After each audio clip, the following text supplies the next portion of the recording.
at 1:42 p.m. We'll start with the roll call. Director McGorty. Present. Director Crane is absent. Director White. Present. All right. And Director Green. Present. Thank you. Next, we will move on to the Pledge of Allegiance. I'll have Director McGorty lead us in that. I pledge allegiance to the flag of the United States of America and to the republic for which it stands, one nation, under God, with liberty and justice for all. Thank you, Director McGorty. We will move on to the first item of business. That is agenda item 3A, discussion and possible appointment of agricultural stakeholder director and alternate director seat. This time I'd invite comment from the board. Since Devin Jones is on the call, Devin, you want to tell us who is being considered? Yes, thank you. Devin Jones, Mendocino County Farm Bureau. Per the documentation that was submitted, we have both of our current director and alternate have volunteered to continue to move forward. If appointed by the board today, so that would be Zach Robinson and Levi Paul, and so them have been verified as being compliant for the terms of the requirements in. You were breaking up a bit, Devin. If I heard you correct, we're going to continue with the present staffing of Zach Robinson and Levi Paulin as the alternate, correct? Based on the appointment brought forward to you today, yes. Okay. Procedurally, Cole, what should we do? Should we? If there's no other discussion from the board, we'll go for public comment. Is there any public comment on this item? Okay, seeing none, I would invite one of the board members to make a motion. So move. Okay. And just Second. to be clear, the motion on the floor is it is ordered that Zachary Robinson is appointed as agricultural director and Levi Paulin is appointed as alternate agricultural director of the Ukiah Valley Basin Groundwater Sustainability Agency. Is that correct? That's correct. All right. And do we have a second? This is Al. I'll second it. Thank you. All right. We'll do a roll call vote. Director McGorty. Yes. Director White. Yes. Director Green. Yes. Thank you. The motion carries with Directors McGorty, White, and Green, and Director Crane absent.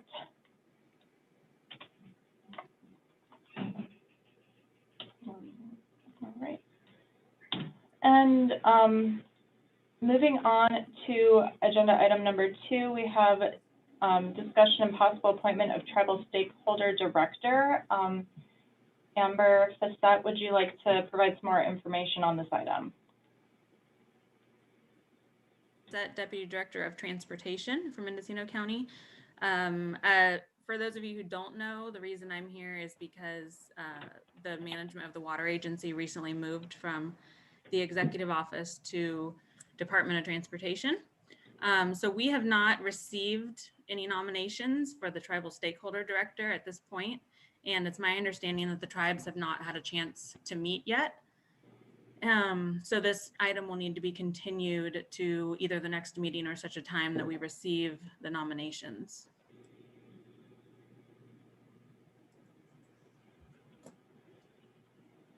So Amber, can we request that you follow up on that for us to see where they are, so that if they don't have someone appointed by next meeting, they can give us a rough idea of when that may occur. Yes, we will. We have had some outreach, and we will continue to try to do so. Okay, thank you. I have a question about that. How are you going up? Brandy Brown. How are you going about making contact with the tribes? Andrew, could you speak to that? Hi, Brandy. This is Andrew Bake, Civic Spark Fellow at the Mendocino Water Agency. We've conducted email outreach, and at last point I heard Javier Silva was trying to organize a meeting between the tribes within the basin to discuss data sharing and among other things. And I believe the item was going to be brought forward at that meeting. Last communication I had with him, he hadn't organized that meeting yet, so there hadn't been an opportunity to gather those appointment nominations.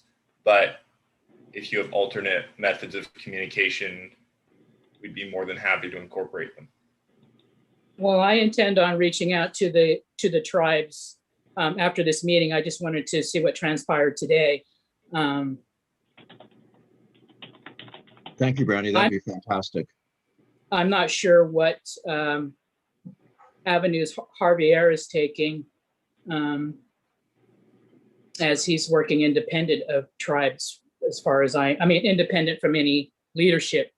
So I'm not, I was a little confused with some of that workshopping. But in any case, after I'm done with this meeting, I intend to reach out to those tribal leaders specifically and see if we can secure a nomination for the next meeting, or at least the person that was put forward to continue. I also spoke with, I'm sorry, her last name is escaping me right now, but Mary from the Redwood Valley Rancheria this week, who was also going to try to work on getting a meeting coordinated. Yep. Which has been the tribe that has spearheaded the meetings from the beginning.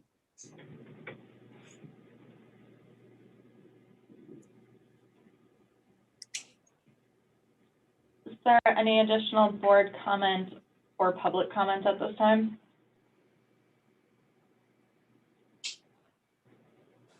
Seeing none, I would invite a motion to continue this item. So move. All right. And is there a second?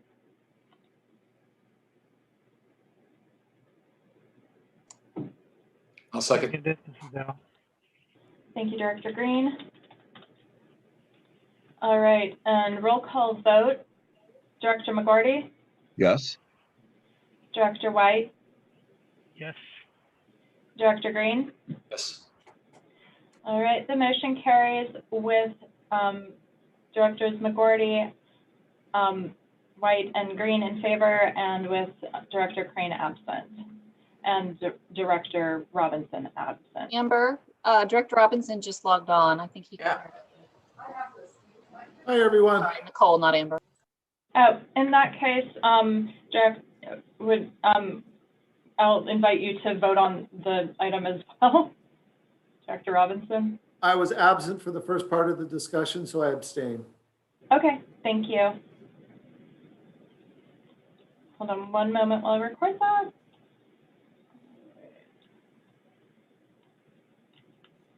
All right. And I will note for the record that Director Robinson is present at 1:50 p.m.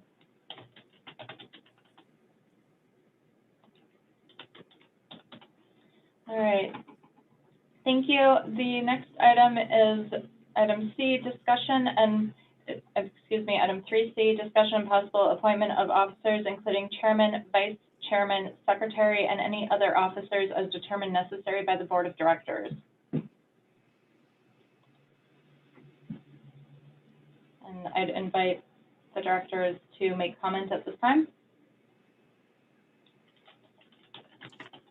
So just for the record, I'm happy to serve in the capacity of chairman, not because I'm power mad, but because I'm associated with the county government. So, I have a very easy access to everybody who is in the organization.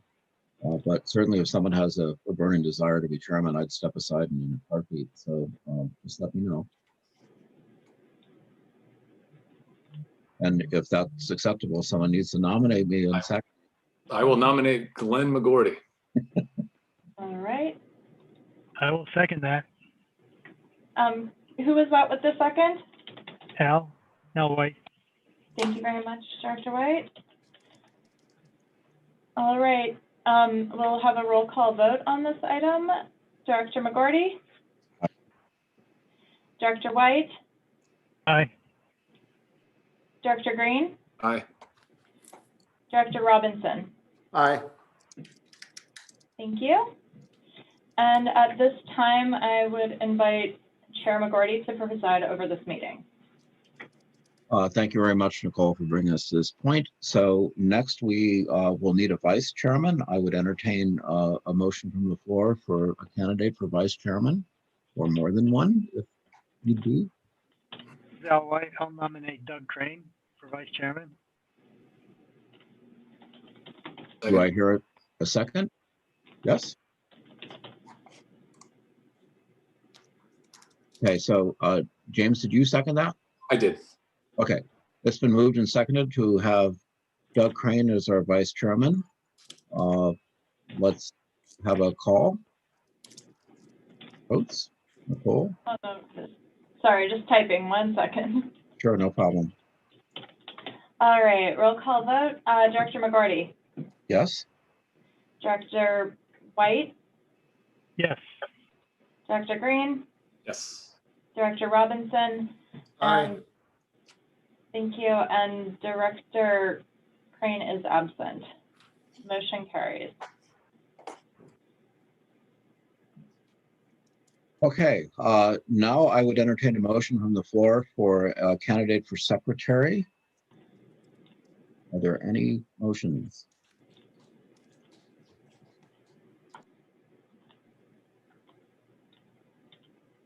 If there's no motions, I can volunteer somebody. James, this is the perfect job for you. So we'll get you up to speed real fast in what our group does.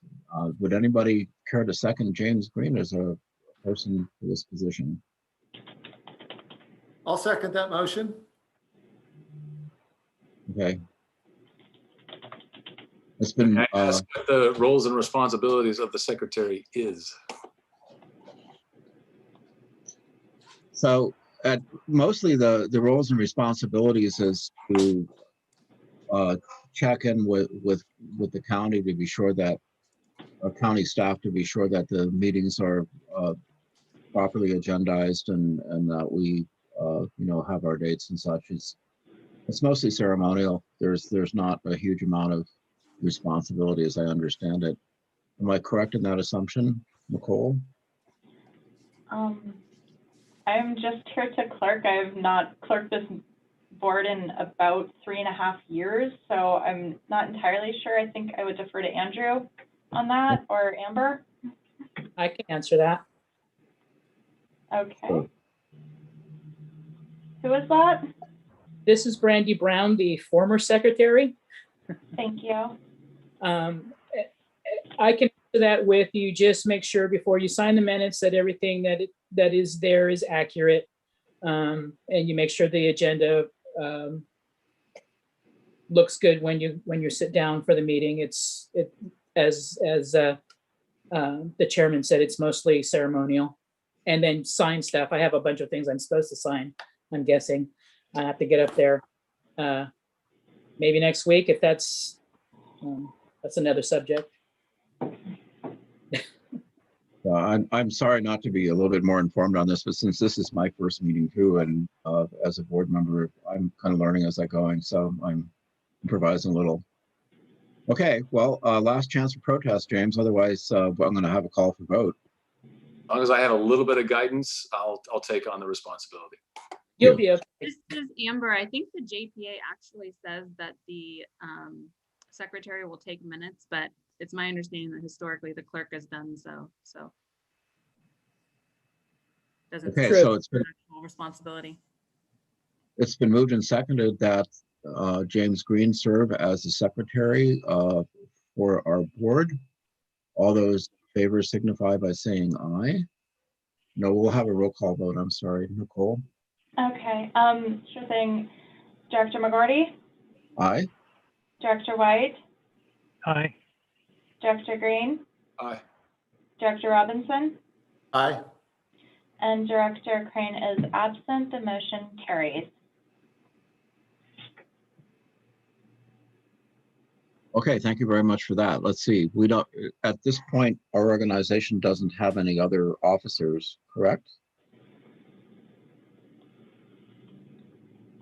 Yeah, okay, Mayor Bay, Mendocino County Water Agency. That is correct, Chair Gordy.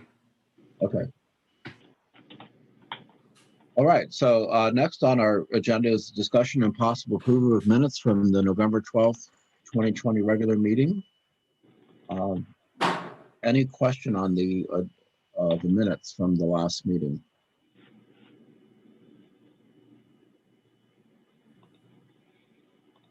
If no one has any corrections or comments, I would entertain a motion to approve the minutes from the November 12th, 2020 meeting. So moved. Al White.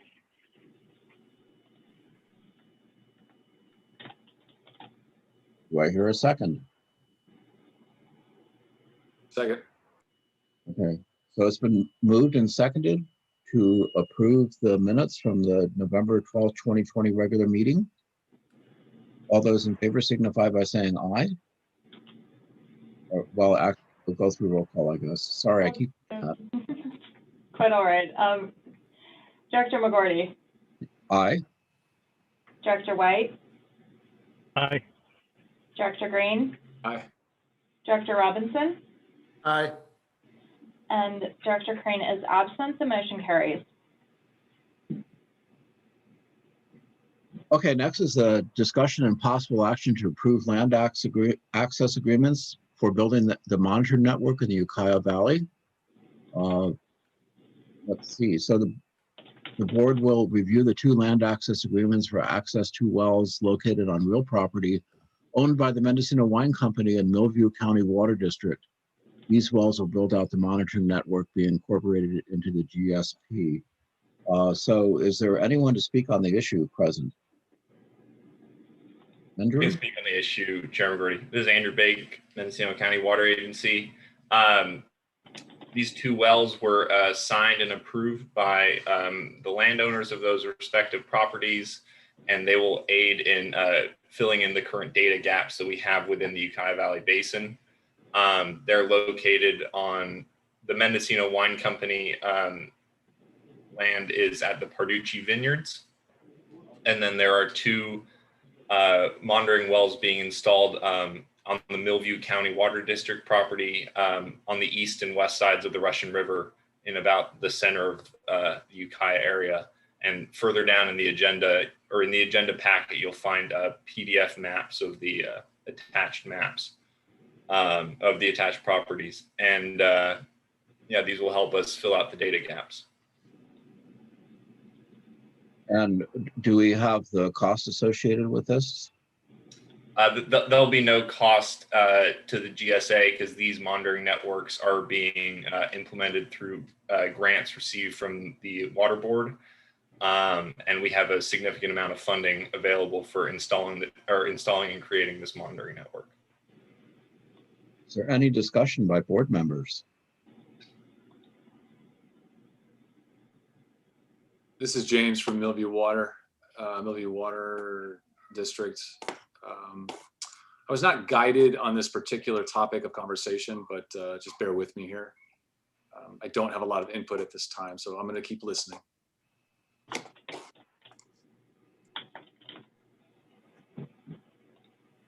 Is there any comment from the general public on this item? Glenn, this is Beth from Russian River Flood Control District. Do we need additional wells, or is that it now? Are we up to speed? Hi, Beth. We are working on getting additional wells.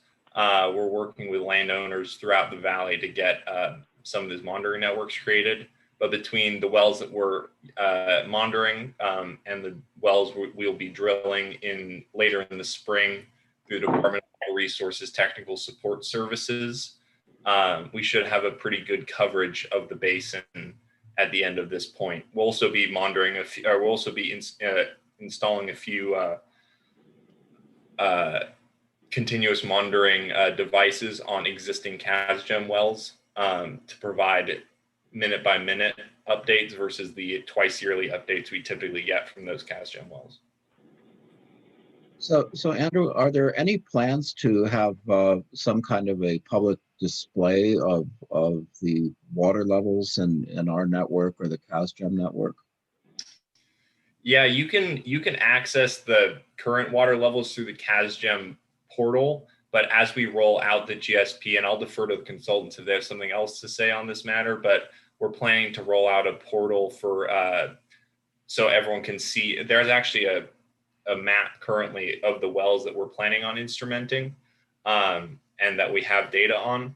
And I believe we'll be sharing that information to the public. We'll also be having a public meeting in 2 weeks from last Tuesday, February 23rd, and we'll be presenting our updates on the monitoring network to the public there as well.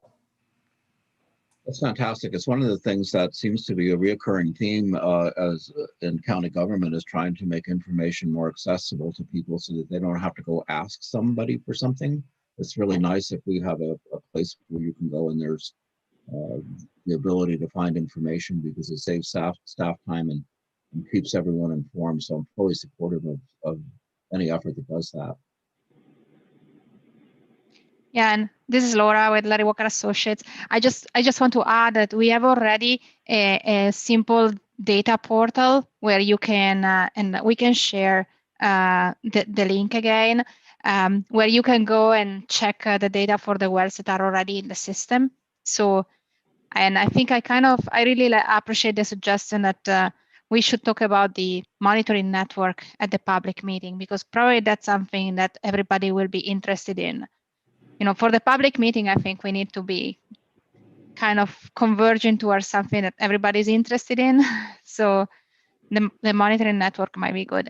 And then on top of what Andrew already said, I don't think there is, beside the wells that DWR is gonna drill through these technical support services, we are not planning on drilling any other wells. Eventually, we will be instrumenting existing wells. And lastly, it's true that it comes at no cost now, but remember that this network needs to be maintained for the next 20 years.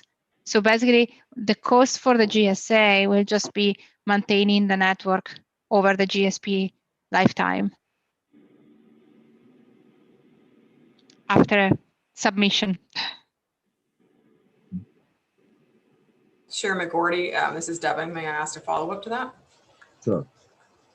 Laura, I think you answered my question, but so this existing item today, the wells that are being drilled are part of the existing DWR grant program, correct?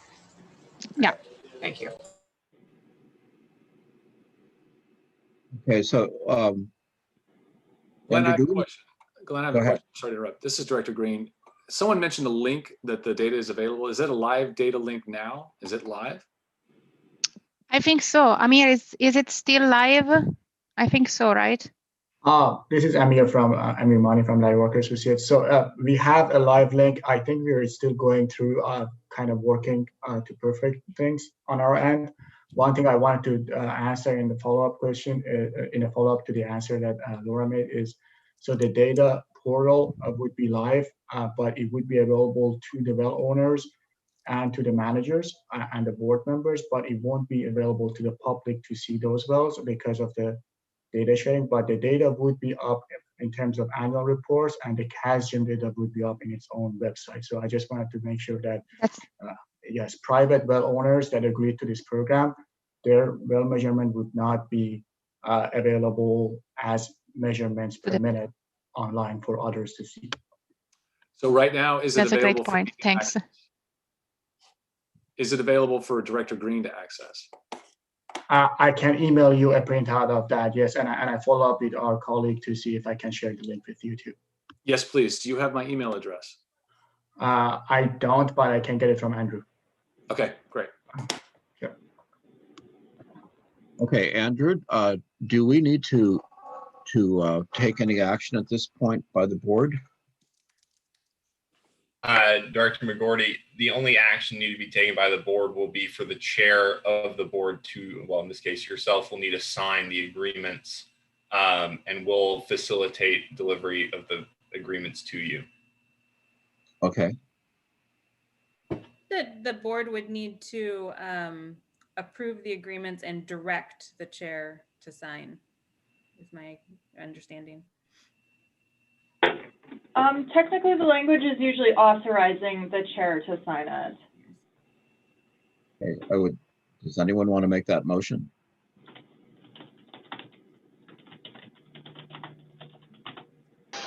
This is Alloy, so moved.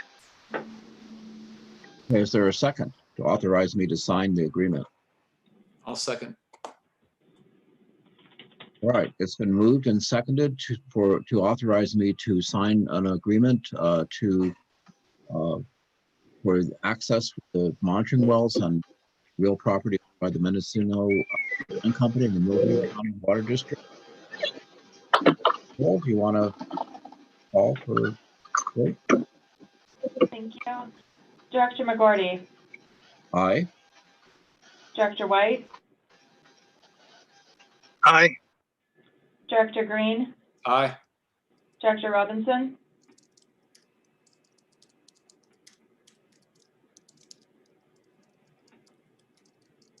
Director Robinson,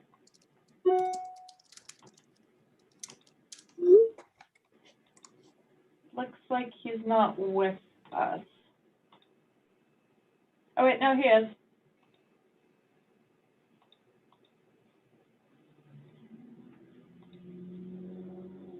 Director Robinson, could you unmute and vote on the item, please? Abstain. Thank you.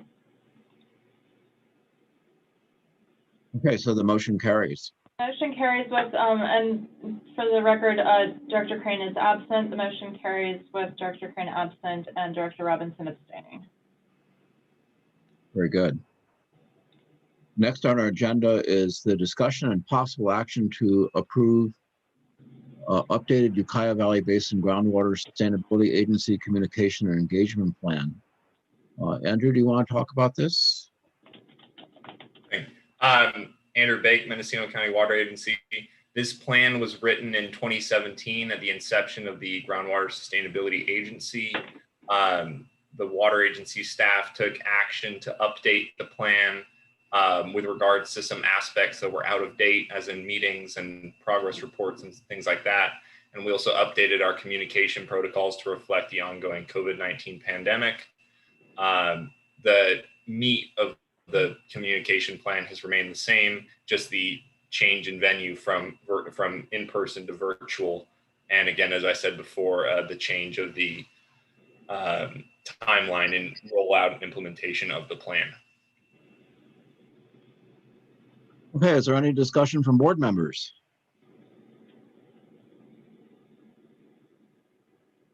Any questions from board members? This is Director Green. Is there a copy of the plan that I can read? Director Green, the communication engagement plan is copied in the agenda packet available online on the GSA website or on the through the county website. But I can also email you a copy if you'd like to review it in, over email. If it's in the packet, I'll grab it. Thank you. So just to understand this, basically, our communication plan is not altered that much from 2017, other than we are meet via Zoom rather than in public at the moment until we get the all clear on COVID. Correct. Okay. Any discussion from the general public on this? Any questions? I would entertain a motion then to approve the updated communications plan.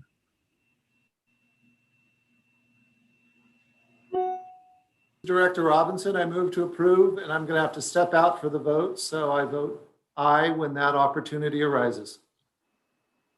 Thank you. Is there a second?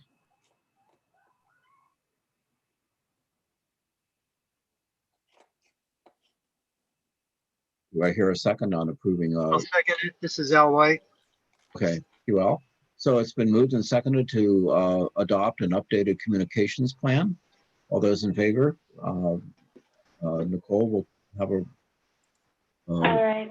roll call vote. Director McGarty, Aye. Director White, Aye. Director Green, Aye. Director Robinson has pre-voted yes, and Director Crane is absent. The motion carries.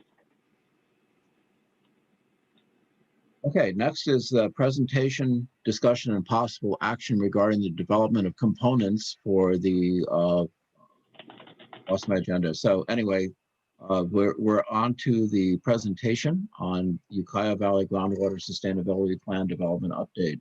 Laura, is this you? Or is I it think that Amir will do it today. Okay. I'm here all right. for questions. Okay, thank you. Amir. Thank you, Chair McGarty. Thank you, Laura. Sorry, I put the presentation early.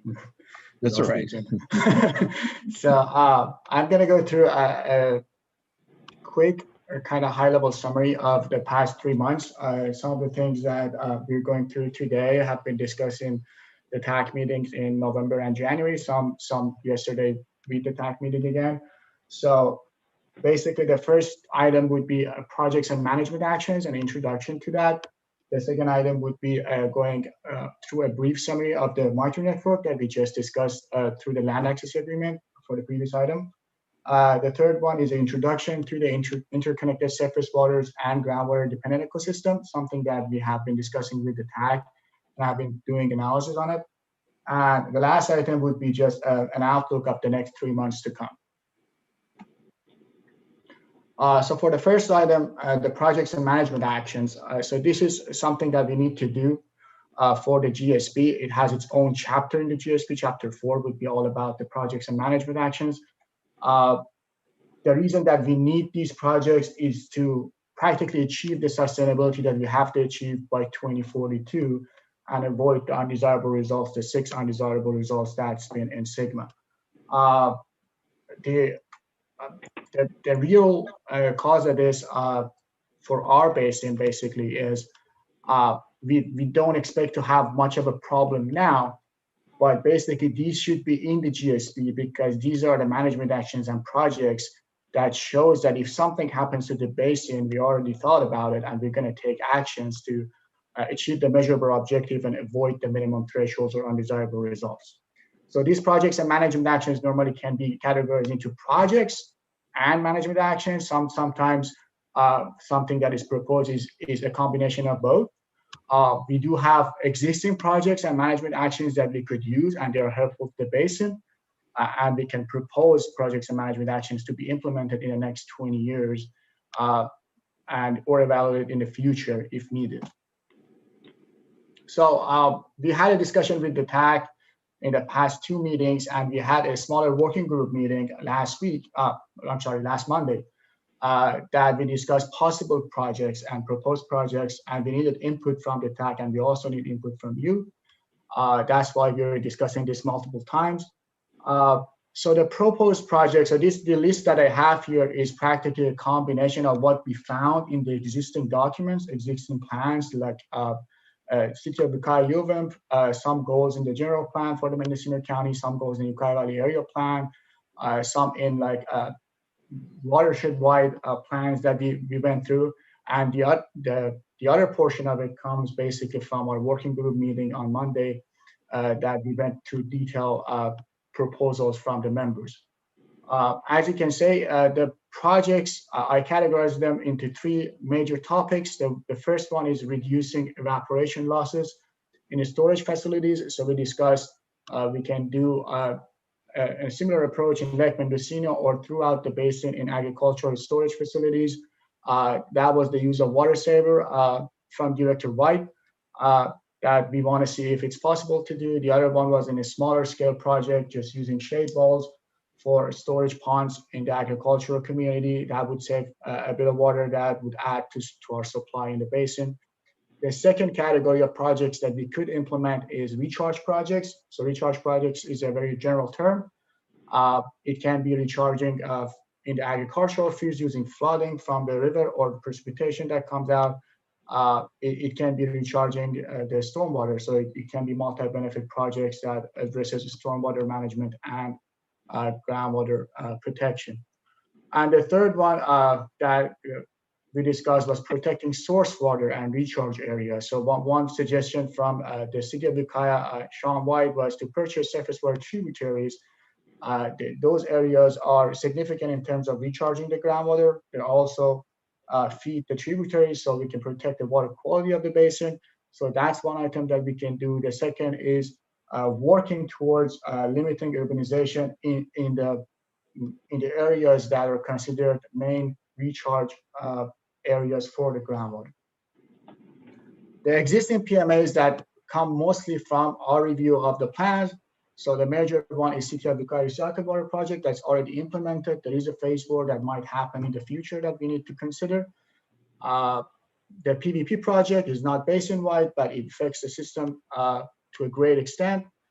We have FIRO that's been started by the Sonoma Water in managing the reservoir.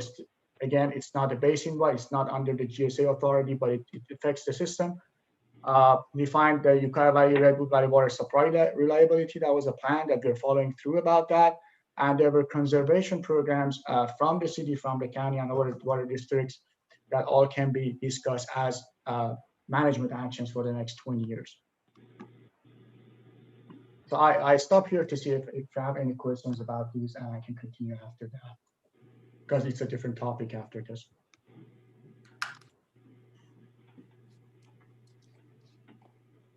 And I think it would be good also for you as board member to think more about our list, and if somebody has in mind something else that should be one of the project management action in the list can be added. So this has been the starting point we worked on with the TAC, but doesn't have to be the final. I have a question. Mm-hmm. If I could ask a question. Sure. One of the things that I heard when we're having that brainstorming session and some of these subjects were discussed, he made the point that some of them were outside the jurisdiction of the GSA. And I guess my question is, what is the jurisdiction of the GSA? What's in the jurisdiction of the GSA?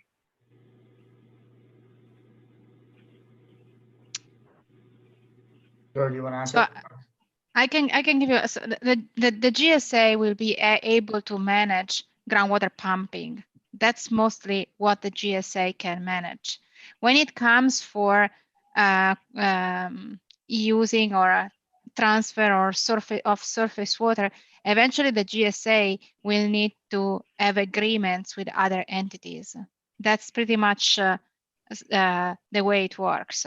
So there can be projects that include other sources of water that the GSA doesn't really have power on, but it's enough.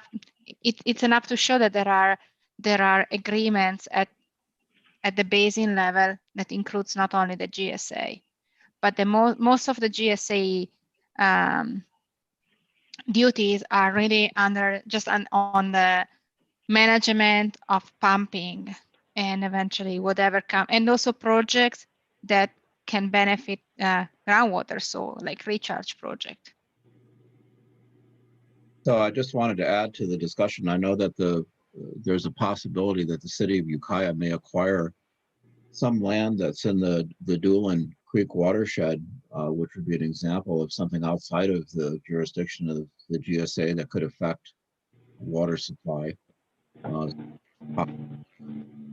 of the city, obtaining some land in exchange for development rights on part of the parcel.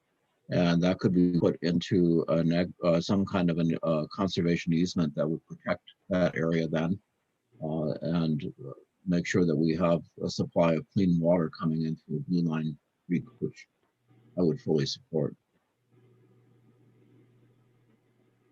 Yeah, I just wanted to add two things. if it's outside the boundaries of the basin, it still can be a project in the GSP, and it still can be worked through the GSA with coordination with other entities that are responsible. There are two things that GSA does not have any jurisdiction on by law. One is water rights, one is change of land use. So any of those two categories of projects does need to go outside the GSA and handled by the proper entities. Any So other the questions? question, Go yeah, ahead, well, Rob. the question then is these management actions that we had listed there, they're outside our jurisdiction, but in our plan, they would be addressed as we would be working with other agencies to try to implement these things. Is that how it would be structured? Yeah, that's right, Alfred. Yeah, Okay, thank you. welcome. Any other questions or comments from board members? I have one on the Amir, on the previous slide in the presentation, proposed projects, use of water saver. That's a chemical, correct? Yes, I think Director White can answer to that better. But to my understanding, with a brief review of what I saw from Director White was, yes, it's a chemical, but it seems to be following the standards for drinking water systems. How does that? Okay, so it's not, water saver doesn't actually help retain groundwater. It actually just helps maintain its drinkability, its cleanliness. Is that the purpose for the potential use of water saver? No, let me answer your question. I brought this forward. It's actually placed on the water. It spreads out to like a molecule thick, and it lasts for about 3 days. So it needs to be reapplied. On large reservoirs, there's basically a floating dock with material and the machine that does the appropriate amount of distribution. And it reduces evaporative losses by about 20%. So in that case, in the case of like Lake Mendocino, say you've got 60,000 acre feet, you could maintain the 12,000 acre feet that you would lose to evaporation over your summer. And these are significant quantities. So recognizing that, well, this is a groundwater sustainability function, that groundwater sits as a term in a formula of your water budget, which includes things like precipitation on the inflow side and pumping and that sort of thing on the outflow, and you know, all those pieces are in there. So being able to influence, like we can't influence precipitation, we can't make it rain, but we can influence things like loss to evaporation, which would then fatten up that water budget and would help. And especially since our main interest is groundwater surface water interaction. The more water available to the surface, the less of an issue it is for any kind of losses into groundwater. So that's why that's there, and you can learn more about it if you go like Google it. But I used it. I just got there, so I'll read about it. Thank you. Yeah, I used it myself in a pond, and I was able to document that 20% savings. That's fantastic. That's great. Thank you. Okay. Questions or comments from the general public before we move on to our next item, or next part of the presentation, rather? I'll jump in here. Amir, what is our process for whittling these things down? Because I know all these are just ideas right now, and feasibility hasn't been taken into account at all. And what's our timeline? Timeline and process, please. I can answer, and Laura, please jump in if I miss anything. So our process is we're getting we got the initial feedback from the TAC. We're looking for initial feedback from you. Then we would go and prioritize some of these projects based on how they can be implemented, how detailed the proposal actually is, how easy they can be implemented, and what the effect would be. We want to pick a couple based on how long it takes us to simulate that. But we want the prioritized list helps us to use the model to simulate the effects of these projects on the basin to see. So the priorities, do they help the basin in those categories that you want them to help? And then after that, practically those prioritized lists would go to the chapter. So some of them would be more detailed. We need to provide more detailed projects, at least a few in the beginning, and some of them would be just proposed ideas and projects that we see to shape up in the future, but don't need to be as detailed now in the GSP. And about the timeline, as early as possible that you can give us your feedback. So for the TAC, we set practically February 15, I think, but we extended it in the last TAC meeting to the end of next week. So the reason for this quick timeline is we want to be able to actually simulate some of these scenarios in the model, and that takes the time, and we need to bring back the results and we need to discuss. So as soon as we can get these feedbacks from you, at least a rough idea of the project, and then after that we coordinate with the people that propose those projects to get more details to be able to simulate it.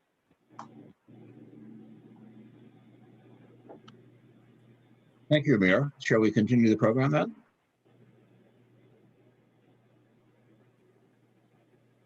So the next item that I wanted to discuss with the board is an update on GSP monitoring network. This is a big part of the GSP and would be a huge part of the next 20 years that we're implementing the GSP. So basically, this is the main part.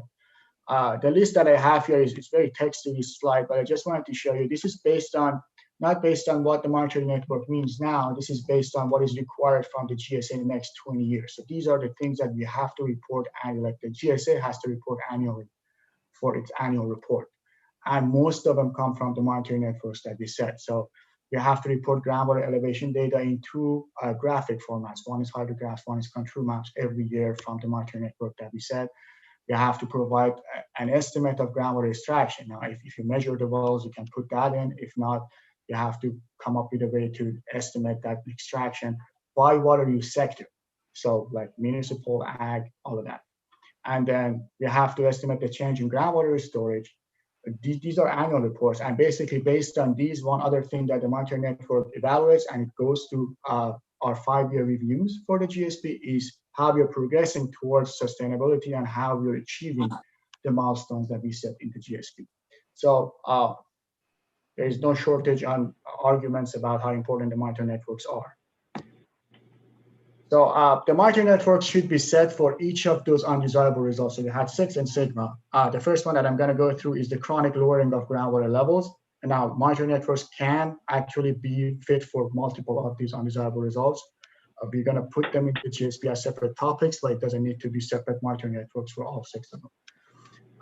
So for the approach that we kind of selected based on discussions with the board, with the TAC in the past 2 years, and also with the county, we are selecting a subset of the calcium wells to be in the lowering of groundwater levels monitoring network. The calcium program has been in the Ukiah Basin, as some of you know, from 2014, and is being handled by the RCD through the county.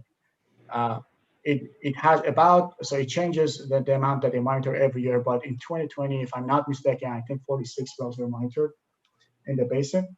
So we use the calcium data. That's the map that you see on the left with all those white dots. These are all the calcium wells in the last 5 years.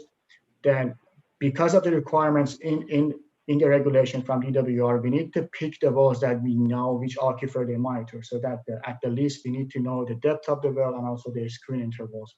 So that comes to those green dots that you see in the second map.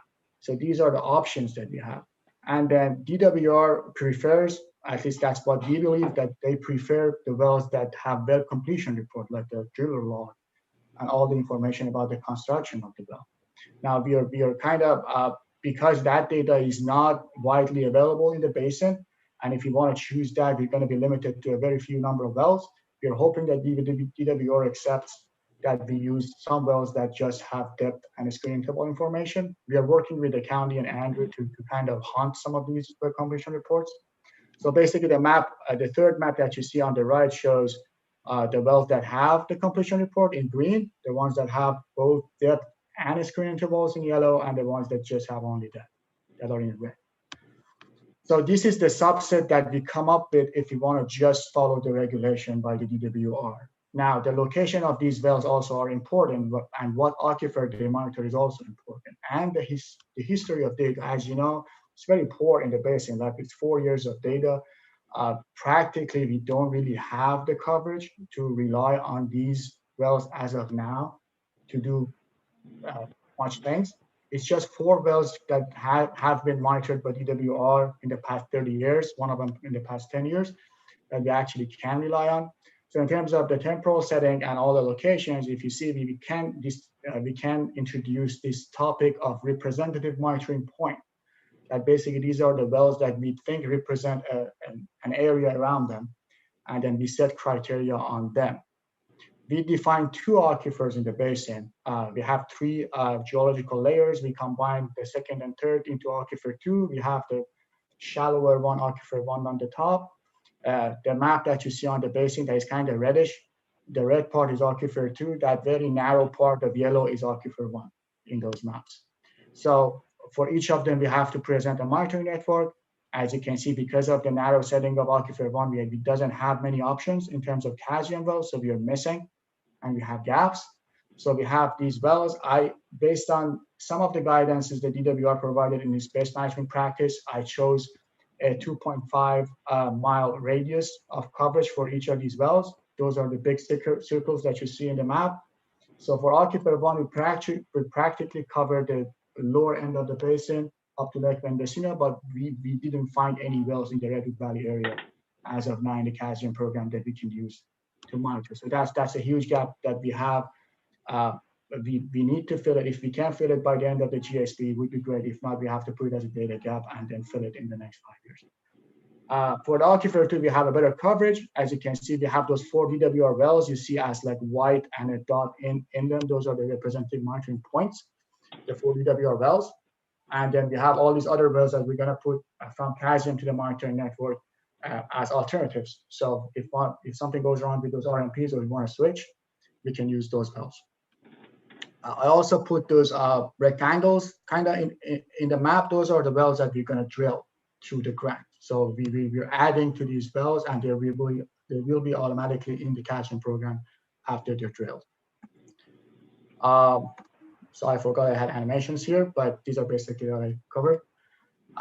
The next steps for us is try to find as many well completion report, well construction information for these wells as possible that we want to incorporate into our monitoring network. Those RMPs are very important to us, those 4 DWR wells. One of them hasn't been monitored in the past 2 years. We are working with DWR to get it to be monitored again. We need to continue those. We need to get land access agreements for those. So those 4s are very important. We need to get also agreements for the other wells that we need to. The third part is we are, Andrew and the county are working with the DWR for those TSS wells, the drilled wells. So as soon as DWR comes and drills those, we need to instrument them. And then we need to come up with a list of data gaps that we have that need to be filled. The second undesirable result is degradation of water quality. We already discussed this with the board and the TAG. This is a bit different from the lowering of groundwater because we are using a separate list of wells. So we're concentrating on supply wells in this monitoring network because water districts and the city and all the suppliers basically monitor their water quality due to drinking water regulation. So that kind of lifts the burden from the GSA to do groundwater quality sampling by its own. That can be costly. So we can rely on those monitorings since we didn't find any specific groundwater quality problems yet in the basin. So we think this is sufficient, but we still have gaps in these 2. So as we discussed before, we identified 5 constituents that we need to monitor for the basin just to track and see how the quality goes: boron, iron, manganese, nitrate, and specific conductivity. Not that there is a basin-wide problems for these 5, but these have been the constituents that have been exceeding their groundwater quality except nitrate and specific conductivity. Those two, nitrate is always important. Specific conductivity is a measure that shows how other constituents are actually doing in the basin. So again, we have to do it for both aquifers. I divided these triangles of the wells into their water districts. So we need to coordinate with the water districts. One thing that we really need to do is go through their monitoring plan, because they don't monitor each well specifically for those 5 constituents every year. So we need to come up with a schedule that is reliable, that can be put in the GSP. But we have a good coverage for the second aquifer. Again, we don't have a really good coverage for the first aquifer. We are missing the northern area again. But I think we can put it as a data gap. One option that I didn't discuss here that might happen in the future is it might be the case that GSA needs to add wells and do actual sampling. We don't think it's needed yet based on our discussion, because there are no groundwater quality problems. The third monitoring network, which kind of hints at the most important undesirable result in the basin, is a depletion of surface water monitoring network. So this one, we didn't have anything to actually start from, if you remember, because this is a new topic for the basin. Some basins have been using groundwater level as proxy for this undesirable result, but it turns out we need to do more than that for EWR to accept. So from the beginning, we applied for this technical support services grant that we call TSS for drilling wells. So in the map that you see, we have these purple dots that are the wells that we actually applied for to be drilled in the basin for this purpose. We also identified some of the catchment wells that are already in the chronic lowering of groundwater network as green dots to be coupled with these drilled wells around where we have stream gauges. So if you look at these, we kind of found these transects from north to south of the basin with the drilled wells, with the existing wells that we are instrumenting now. We already instrumented 3 of them. And with the stream gauges that USGS has, those blue triangles. And we are also installing 2 stream gauges right now in the northern part of the basin, because we are missing stream gauges over there. So we're trying to install one on Russian River, and we are already installing. I think we're going to install it in the next week on Forsyth Creek. So these are the transects that we are working. I think they provide enough coverage and enough data for us to actually monitor the impact of groundwater levels on the surface water bodies, and we can quantify surface water depletion using these. So what is needed from EWR is stream gauges and flow measurement. We already have some from USGS. We're going to install a couple more.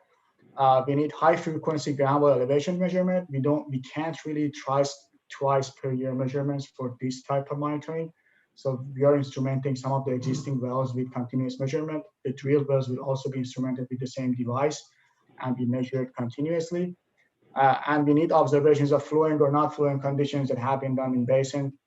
And we might need to sometimes just go to the model and try to estimate some of the things with the model.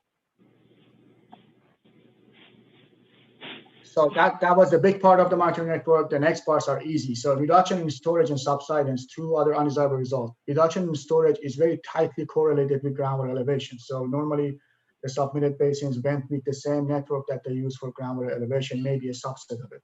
So we think we can use just the same network for reduction in storage that we're using for chronic lowering of groundwater. For subsidence, as we discussed it before with the board and the TAC, I think it was in September or in June, there are no subsidence in the basin. DWR publishes this data called INSAR on its website. It started publishing it, and it does it annually. I think we can track that as monitoring. And if we see a problem, then we have to grow our monitoring network for subsidence. One thing to do is we can define benchmarks that we measure every year to see how the subsidence is doing. But since there are no problems in the basin, I think for now, the available published data from DWR would suffice. So I'll stop here if you have any questions about the monitoring networks.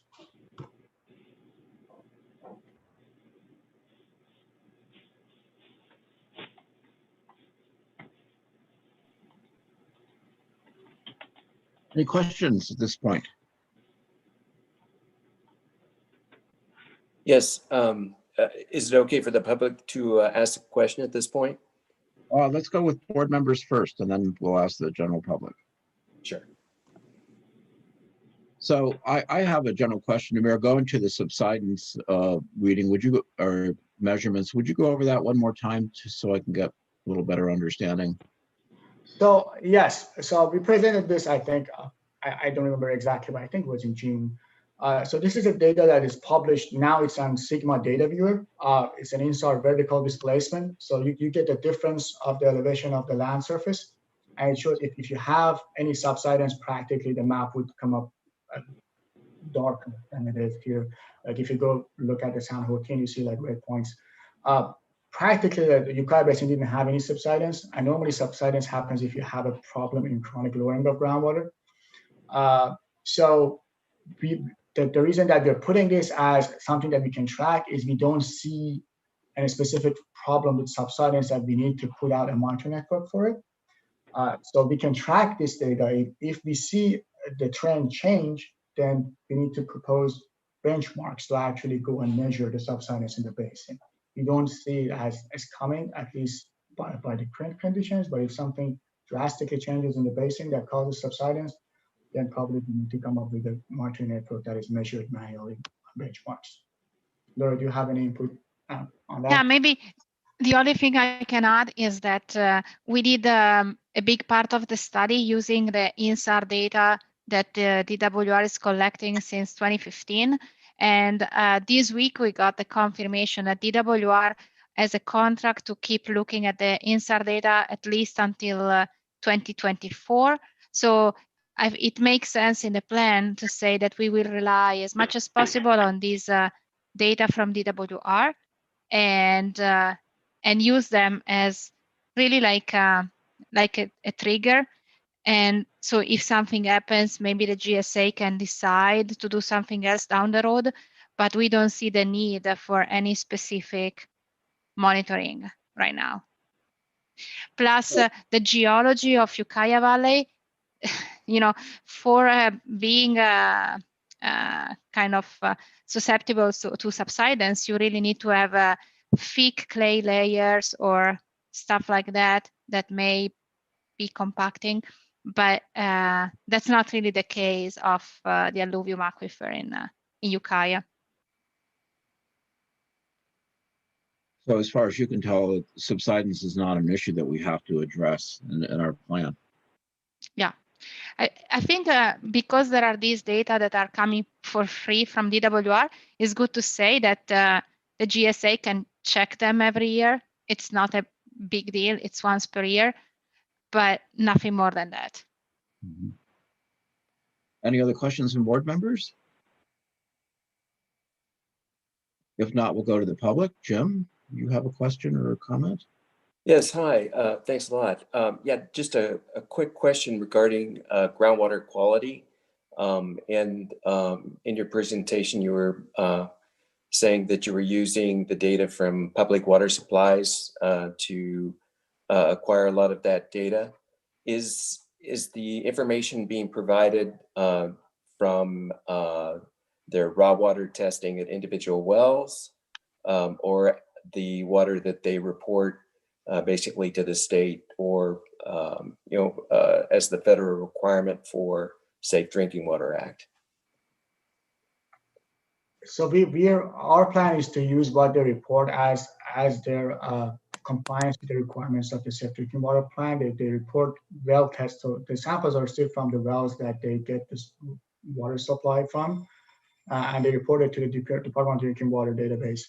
So our plan is to use that data in combination. If you need more, we can actually coordinate with the water suppliers. Yeah, I think I would highly recommend you looking into that a little deeper, because that a lot of times is treated water that might not reflect the true groundwater quality.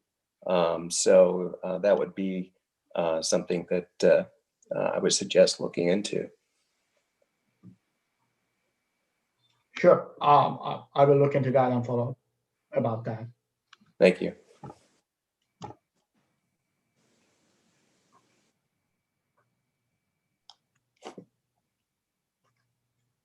Any other questions from the general public or board members before we move on? Looks like Devin has her hand raised.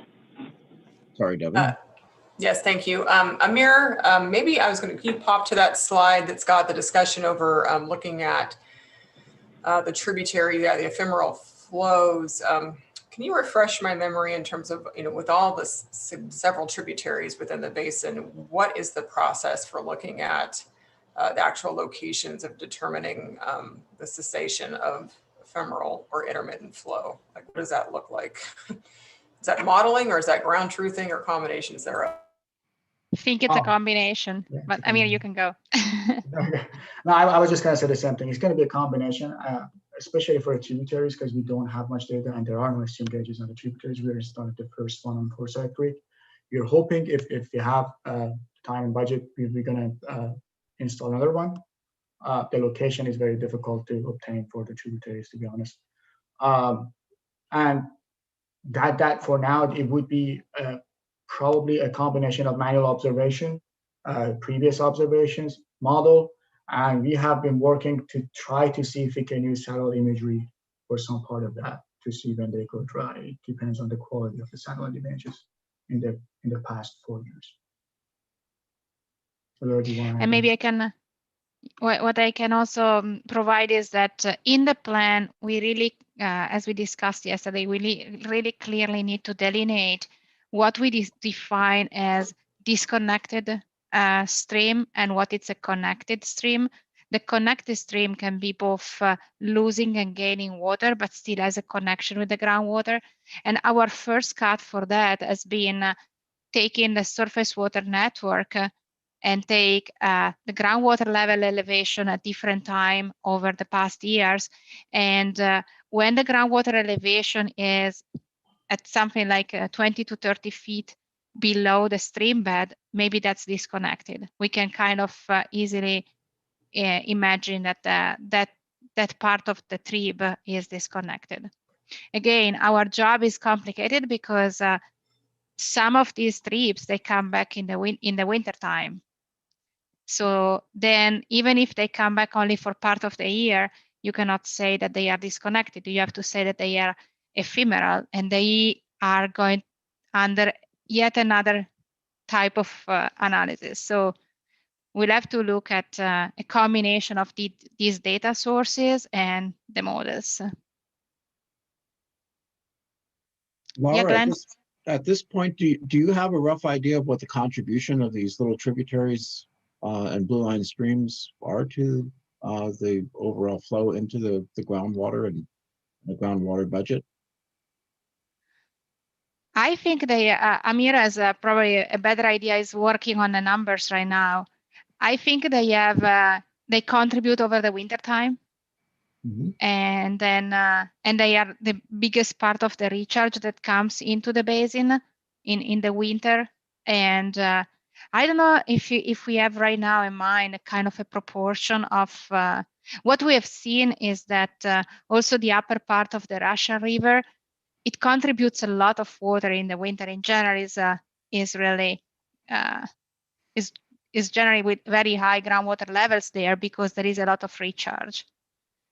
But we are doing exactly that piece. I mean, Amir is looking at reach by reach, what's the contribution in the winter and in the summer, so that we can go step by step, looking at also based on what you guys know, what's the contribution of each single component. That's what we are kind of summarizing for the next meeting.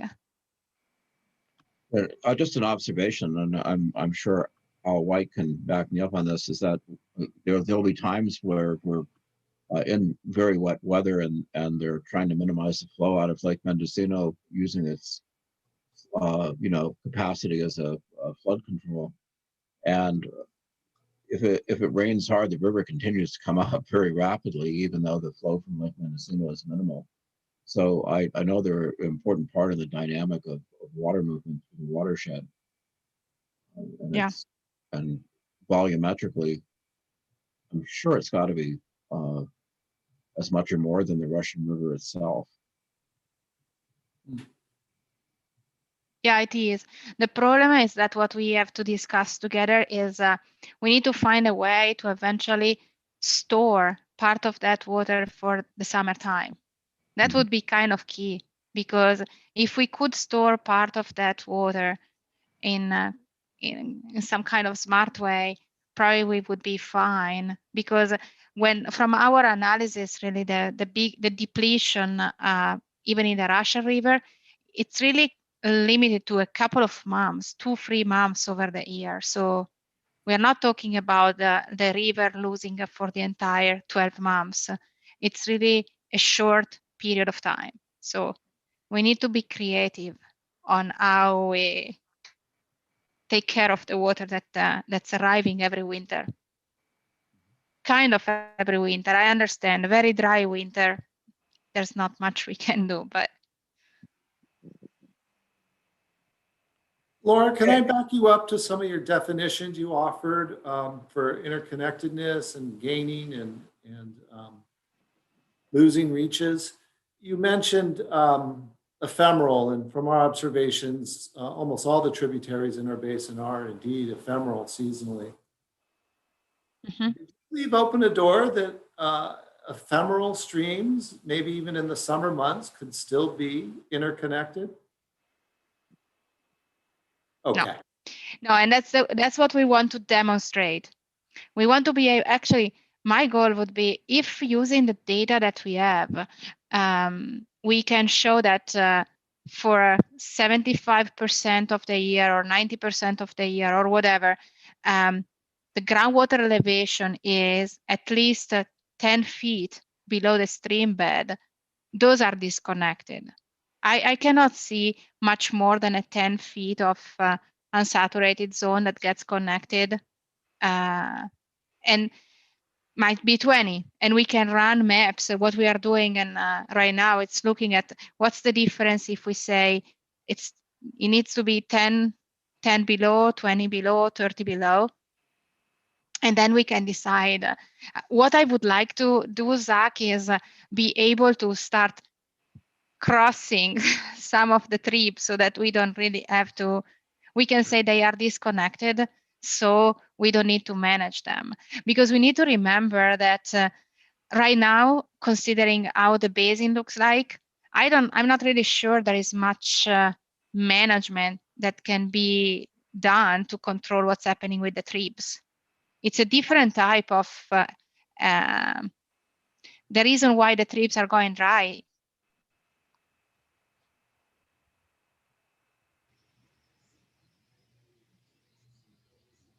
I think we lost Laura. I can complete her sentence. The reason that you're losing tributaries is basically mostly incision than the supply. I want to add a couple points. First, Glenn, that's a good point. I'm working on water budget. We do have historical water budget that I want to present tonight. Laura, we lost you, and I kind of we lost you for the past like 2 minutes. Sorry, I told you that today. Yeah, I think you wanted to say. Did you miss a lot? No, I think we lost you when you were saying the reason that tributaries are disconnected are mostly. I guess that you want to say incision. So I've just completed your sentence there. Yeah, exactly. So it's something which is outside the jurisdiction of the GSA. You know, the GSA cannot control the geomorphology of the main Russian River, for example. Yeah, and I hope we will have a good picture with some preliminary idea next time. That's what we are working on.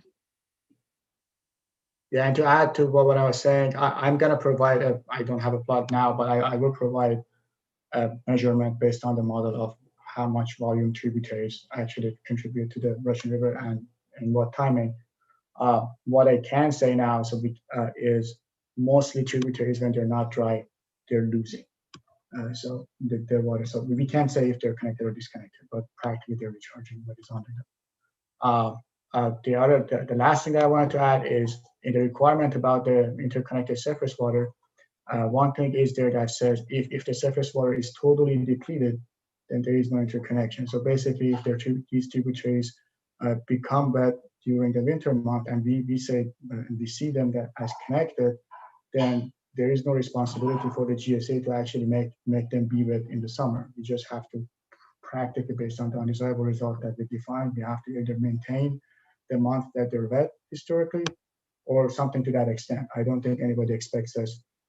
We need to define them as interconnected surface water, even if they are connected at a point in the year. So even if they are wet during the winter and we see the groundwater level coming near their surface, we have to say they're connected. But then that doesn't mean that we need to maintain them being connected throughout the year. It kind of depends on the undesirable result that we define. You have to just make that undesirable result not happen to them. Okay, in the interest of time, we should probably keep moving. Yes, so since we don't have much time, I'm gonna skip through most of the GDE and ISW, interconnected surface water, because we just discussed it. So GDEs is groundwater dependent ecosystem. Any species or ecological community that has some sort of dependence on groundwater. Basically, they have roots that goes down and reaches groundwater, or any other type of dependence on the groundwater. These are called groundwater dependent ecosystems, or GDEs. The main thing to remember about GDEs, they are not any specific criteria. There is no undesirable result defined for GDEs. They are beneficial users. They impact other criteria, like chronic lowering of groundwater or depletion of surface water, because we have to be able to not impact them in a negative way. So when we are defining undesirable results, for example, for chronic lowering groundwater, that is the most directly related to the groundwater dependent ecosystems, we need to consider these communities when we are setting these minimum threshold measurable objectives and management actions. So just quickly go through that, we discussed with the TAG, we had a small group meeting. The starting point for us was a Nature Conservancy map of the dependent ecosystems that we sent out. There were a lot of comments about it. Most people think it's not as accurate as it should be, but basically that's our starting point. We saw feedback from the working group and the TAG. We got feedback, we corrected the maps, and we got following feedbacks, and we're working on those feedbacks right now. After we get this potential groundwater dependent ecosystems, which is basically a corrected map of the TNCs, we have to go and see if they're actually connected. So one way to do that is to look at their typical root zone depth, so how much they go into the ground to reach groundwater, and then see what the groundwater level is. If the groundwater level has been below their root zone depth, then they are not dependent on the groundwater, because they have been existing, but the groundwater hasn't been in the depth that they need to. If they can reach the level of the aquifer with the root zone, then they're dependent on the groundwater, and we have to consider them when setting criteria. So what I show here is basically a contour map of groundwater levels based on data. So we create based on the topography of the basin and groundwater elevation data from the CASGEM. And for fall 2019, spring 2019 and fall 2020, we put 30 feet as the baseline, just to show the working group in the working group meeting how groundwater will do. 30 feet is like an initial suggestion by the TNC, the Nature Conservancy, about the root zone depth. So all the areas that you see white are the areas that we probably might have groundwater dependent ecosystem. So Ukiah in that sense is kind of special, because in most of the basin, we can't say dependent ecosystem cannot exist because the groundwater levels are high up. Then the connected surface waters, kind of similar to groundwater dependent ecosystems, but they have their own criteria. They have their own undesirable result, depletion of surface water. So we can have three categories. The stream and the groundwater are connected, and the stream is gaining. Aquifer is recharging the stream. We can have the reverse case, they're connected, stream is losing and recharging the groundwater, and we can have losing disconnected, like if they're not connected, the stream is still losing to the ground, to the unsaturated zone. That's the criteria from the regs that I just mentioned when I was responding to Director Robinson's comment. So that's what the definition of interconnected surface water is in the regulation. Surface water that is hydraulically connected at any point by a continuous saturated zone to the underlying aquifer, and the overlying surface water is not completely depleted. So those 2 points is at any point connected and the surface water is not completely depleted. So these are our criteria to setting interconnected surface water. So we worked on the data. This is not from the model. This is from the groundwater level data, the same kriging maps and Russian River tile lake elevation that we estimated based on digital elevation model. So the red line that you see is Russian River elevation. All those gray lines are each one measurement of groundwater during the past 4 years in the catch. And we have these milestones on the top just for you to know where that thing is happening. So 0 is the north of the basin, 28 basically is the south of the basin. As you can see, there are parts that the groundwater elevation somehow Here is the other way around. Oh, I'm sorry. Yes, it's the way around. Yeah, so the 28 is the north, the 0 is south. Thank you. You can see that the elevations go down in some parts of the Russian River, but based on the definition on how the system reacts, we can definitely say the Russian River is always connected. So we can say main stem is interconnected surface water because the aquifer is practically at the bed elevation or very close to it. And that part near the reservoir is a bit down from the river, but still is connected at most locations. So we're looking at these type of analysis, and the model would help us a lot in this sense to define these interconnected surface waters. And also then we have to estimate the depletion, then we have to set a criteria, then we have to see what the minimum threshold is, and then we have to define management actions for it. So a big part is ahead. I'll jump up to the next one just very quickly because we're short on time. So this is our 3-month outlook. We just introduced surface water and GDE to you. We were discussing it with the TAG. We had the preliminary discussion of project management actions today. We have been discussing it with the TAG. We want to receive feedbacks from you for GDEs, for the maps, for the interconnected surface water, whatever feedback, suggestions, comments, or questions you have. We do want to get your feedbacks about projects and management actions. We're going to work with them. In terms of the chapters, we are working. Chapter 2 is being completed because we got the water budget now. We're going to try to write it down. Chapter 1 has been completed by the county. And we're going to send it to the TAG for review. Chapter 3, which is the sustainable management criteria definition, we have completed the water quality and subsidence. We're going to send it to the TAG for review soon. We're not going to send those sub-chapters to you. Our decision with the county was to send the board completed chapters. So probably you will get some of those chapters, especially chapter 3 later in the day when we complete all of the management criteria, unless we decide something else should happen. In the March, we're going to decide we're going to discuss water budget extensively. We're going to show you typical scenarios, future scenarios, climate change, some of the main scenarios like PVP. To start a discussion on moving forward on those scenarios, we're going to get feedback about the water budget and again, a follow-up discussion to the ISW and GDEs, interconnected surface water and groundwater dependent ecosystems. And based on the TAG feedback, we're going to start writing chapter 4 and 5. Chapter 4 is projects and management actions. Chapter 5 is implementation plan. And in April, practically, we have to refine all the analysis that we did on GDs and ISWs. You have to start deciding on the criteria. We have to set SMCs. We have to kind of be finalizing the projects and management actions. And we have to look through the next 20 years. April is a timeline to move to the future. We're going to get final feedback on GDEs. We're going to set SMCs for most of the criteria. We will still discuss depletion of surface water and probably groundwater levels in April. And we're going to, in terms of GSP chapters, that's where we expect the chapter 2 to be completely finished in terms of the water budget and the modeling appendix, and we're going to send it for the TAG review. And with that, I'm done. I think a bit more than I supposed to.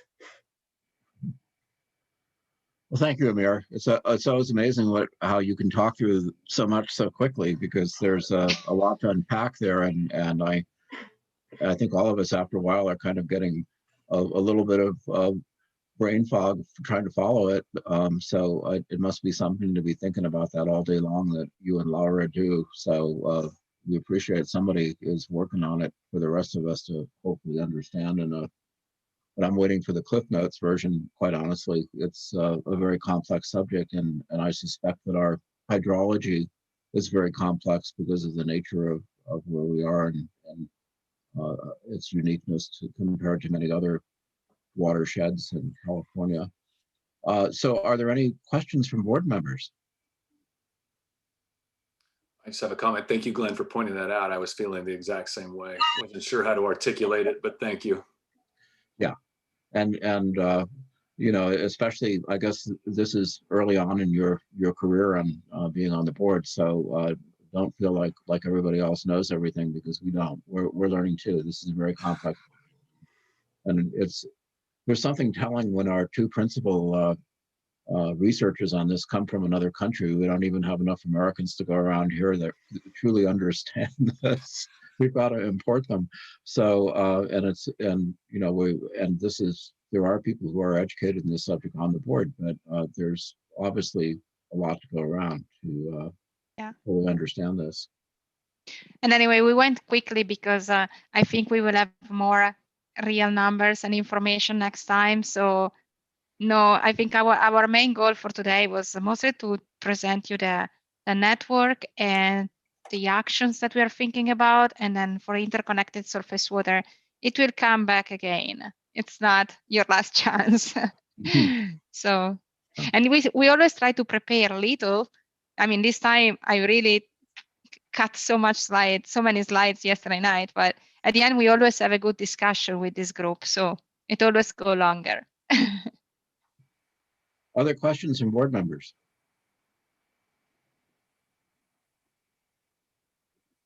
If that's the case, if no one else has any questions, then I will ask for any questions or comments from the general public. So Devin. Just sort of a follow-up question. Can you remind me when the next public meeting is? I don't think I have that on my calendar. It's February 23rd. Thank you. And I'll be putting out a link on Tuesday with the information and a flyer, and we'll be posting it to the county website as well. So hopefully we'll get some more public engagement there. Yeah. Okay, we have a question from Jim again. Jim? Yeah. Hi. Again, my name is Jim Sullivan, and I used to be the section chief for the groundwater section for the state of Indiana. So I'm kind of engaged with what y'all are doing here. I now live in Mendocino, but very interested in the process that Ukiah is going through. And Amir, if you have any, if you'd like to chat, I could give you some of my insight as far as groundwater quality and the use of public water supplies as, you know, kind of indicators for groundwater quality. And I could email you, or if you'd rather not, I can just stay in the public. For sure. I think, Andrew, can you follow up with people on the Zoom? I think you can, if you can share your email with Andrew, and I can get it from him and we can set up a call. That'd be great. Thank you. I'd appreciate Jim, the opportunity. Jim, if we get disconnected, you can just shoot an email to uvbgsa@mendocinocounty.org.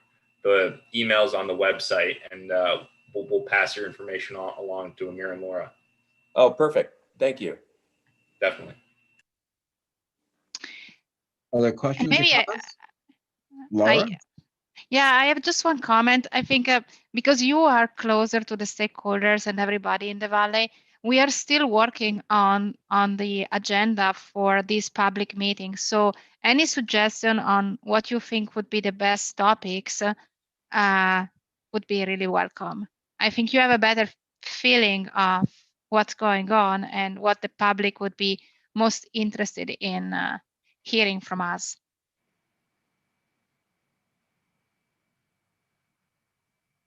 We can work with you on and that. even not now, down the road, in the next days.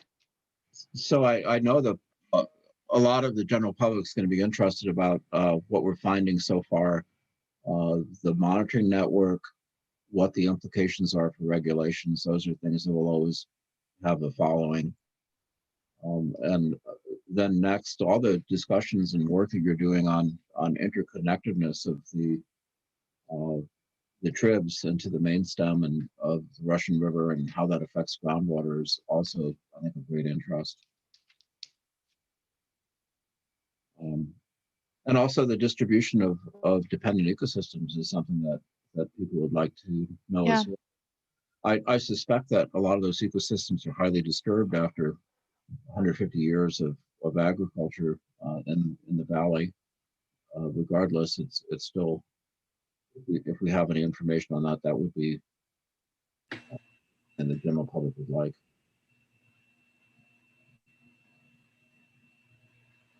Thank you, Glenn.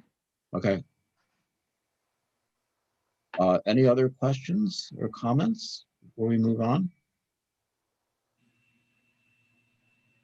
Okay, Andrew, where are we on the agenda now? I believe we are on to staff updates, and I'll defer to Amber if she has any staff updates. Amber Fassett, Department of Transportation. I don't really, except for the fact that Department of Transportation has taken over management of the water agency. So you'll see me at meetings, and Nicole will most likely be clerking our meetings from here on out. Well, it'll be nice to work with you guys. I know that our CEO, Carmel Angelo, always looks for the best people to heap things on. So, you know, I know that you guys are good or you wouldn't be here. So we're blessed, and we'll take full advantage of your services, believe me. Thank you. Looking forward to working with you too. Okay. Okay, Andrew, what's next on our agenda? We have director reports. To my knowledge, we have no director reports to report on, unless someone else would like to make a nomination. Are there any director reports? Do any of the directors have something to share with the group? I don't either. So then we'll move on to public comments on items not on the agenda. Does any member of the public have anything they want to discuss within the jurisdiction of the UVB-GSA?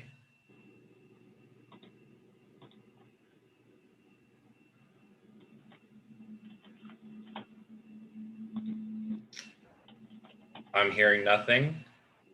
Nicole, do you want to make a motion to close the meeting, adjourn the meeting? Yes, if that concludes our meeting, the meeting is now adjourned at 3:14 p.m. Thank you, everyone. thank you, everybody, and we look forward to seeing you again soon. Have a great day. Okay. Yes. Thank you. Thank you all.